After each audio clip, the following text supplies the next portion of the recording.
Nag-attend yun siya sa party.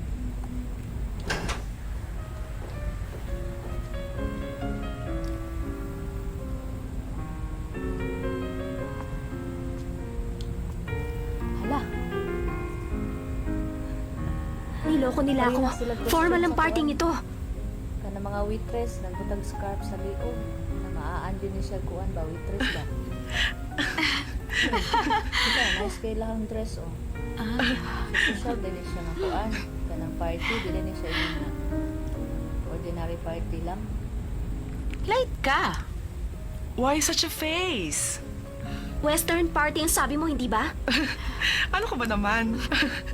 Paano magkakaroon ng Western party sa isang eleganteng lugar tulad nito? Huwag kang mag-alala. Babayaran ko pa rin ang entrance mo. Hindi na. Kaya kong bayaran.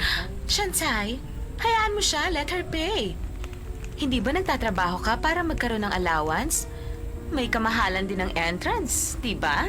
Uuwi na lang ako. Kasalanan mo ang lahat ng ito. Sinabi ko na sa'yo, wag na lang siyang papuntahin dito. At hindi mo siya kaibigan. Hindi siya nababagay sa ganitong mga parties. Kasi iniisip ko lang naman, baka naman pwede siya sa mga ganitong klaseng sosyalan. Yung sa Misansay. Nagmamagandang loob lang ako. Oo nga. Yun pala, ingrata. May pan si Sansay.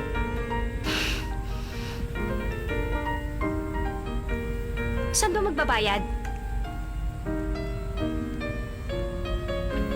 Miss, pakidala sa kusina.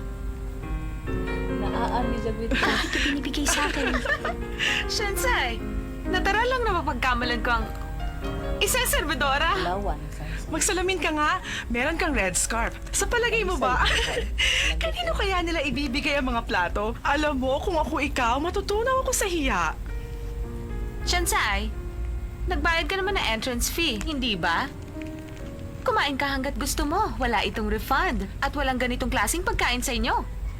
Oh, bakit ka naman ganyan kay Shansai? Sasabihan mong kumain ng mga pagkain hindi pa natitikman. Papaano naman kung sumakit ang kanyang tiyan? Miss, uminom ka. Nagbibiro lang ako. Tama ka. Palagay ko tama na ang tubig para sa kanya. You take care now. Aalis na kami. Saan kumpanya kayo nagtatrabaho? Estudyante pa lang kami. Saan eskwelahan? Sa Yingtai University. Walang duda kung bakit kayo napakaganda. Thank you very much. Parang hindi kayo mga kolehiyala. How sweet naman. Totoo yun. Kakaiba naman ang isang ito. Taga-Yangti ka rin ba? Miss, At nakapantalon ka. Hello. Ang akala ko ba ang mga babae pag galing sa isang elite school, tulad ng Yangti, pare-pareho lang manamit. Pero, kakaiba ka. pwede bang malaman kung ano ang iyong pangalan? Pero talagang kakaiba siya. Tama, talagang kakaiba siya. Alam niyo ba, high school pa lamang siya, talagang delinkwente na siya. Natutulog siya kahit saan. At 2 beses na nagkaroon ng abortion. Masyado ng personal para malaman ninyo. Espesyal, di ba? Special. Sige, kukuha lang kami ng maiinom. Sige, magkita tayo mamaya. Kung ganon kayong sumulat ng chismis sa Blackboard tungkol sa akin. Yap, kami nga. Sila ditong kuan. Dahil masyado kang KSP at nakakairita. Gusto naming mawala ka na sa university. Kaya ipinaalam namin sa lahat. Ang tunay mong pagkatao. Anong dahilan? Marami ng oras at pera ang naksaya namin. Para lang mapansin. Para pagdating ng panahon, makapangasawa kami ng mangyayamang lalaki. Ang mga lalaking tulad na F4, sila ang mga type namin. Hindi kami papayag na isang hamak na katulad mo lamang ang papansinin nila. Alam mo, sa totoo lang, hindi ka nababagay sa kanila. Hindi ka namin kauri. Ang akala mo ba gusto ka namin maging kaibigan? You don't belong here. Malaking embarrassment para sa amin na makatabi ka lang. Tulad ngayon. Hindi dapat iniimbita ang mga katulad niya. Imposibleng mangyari yon. Makaalis na nga. Hindi ako aalis. Hindi ako magpapatalo sa kanila. Sila mga batimag mga naon. Sama tayo magkagusto ko nila. Sino si Rang nag-imbita sa kanya? She does not belong to our circle. Oo nga. Forget about her. Bakit naman ganoon na lamang ang pagkakatitig mo doon sa kalbo at matabang mama kanina? Doon sa party? Gross, kadiri ka ha? Huwag mo kalimutan.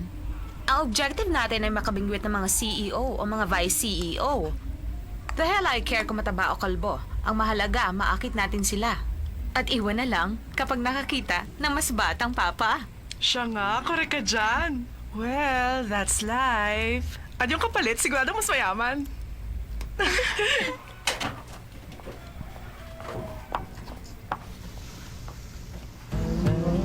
Hi, ako si Sheng Bai He.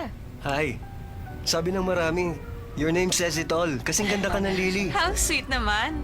Oo nga, tama ka. Kasing ganda nga siya ng Lily. Kaya lang, walang amoy at nabubulok na Lily. Kaibigan mo ba siya? Siyempre, hindi ko siya kilala. Sabi yan, di ba't ang sabi mo, hahanap tayo ng magiging sugar daddy, di ba?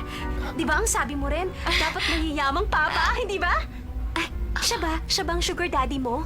Anong sabi mo, sugar daddy? Naku, hindi. Alam mo, dapat ganito ang ginagawa sa mga nabubulok na liling tulad niya. Ganito, tingnan mo ha. Excuse me, meron ba kayong napkins? Anong nangyari sa'yo? Bakit basang-basa ka? Anong ginawa mo sa kanya?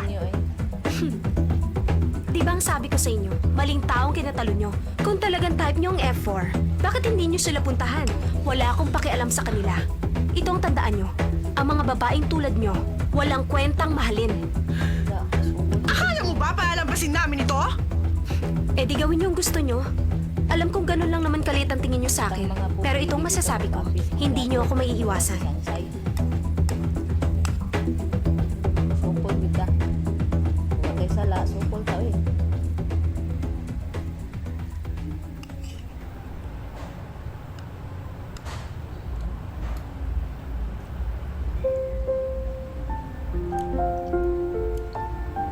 Mo na si Kuan Pintang Chin. Iyahang childhood best friend. Pero kuha na siya, naibog na siya ng Pintang Chin.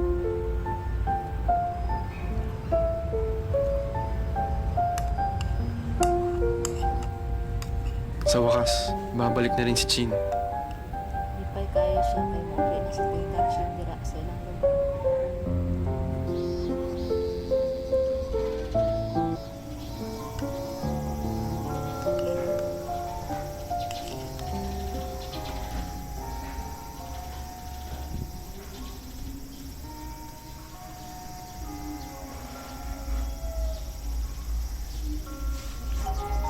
Pagkatlano ano yung duhaan. Napot na po ni Sansayan.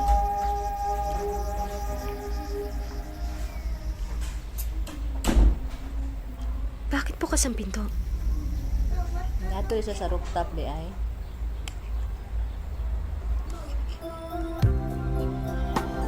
Yara ha, vlog sa ko mama. Tanaw sa ko ha. Good morning. Good morning. Naday sa watching. Akala ko sabi mo hindi ka darating. Mas gusto mong wala ako rito? Eh, hindi naman sa ganon. Kaya lang, ewan ko, di ko alam. Talagang gusto ko rito. Dahil malayo sa ingay ng mga tao doon sa baba. Good kasi Sansayan. Alam mo ba ang pagkakaiba ng oras dito kaysa sa France? Ha? France?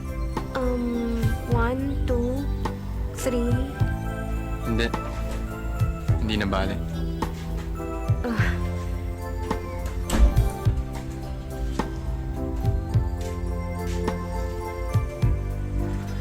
Siguro, dapat maging masaya na ako sa ganito.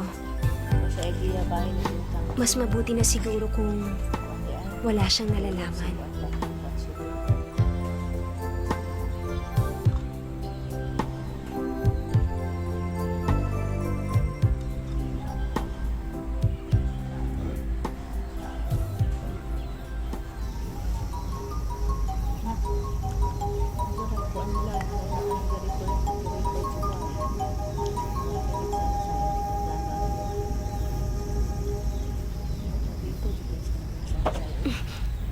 Ano ba? Di ba't ito ang magazine binabasa ng mayayaman? Ba't mo binigay sa akin? Buksan mo ang iyong mga mata.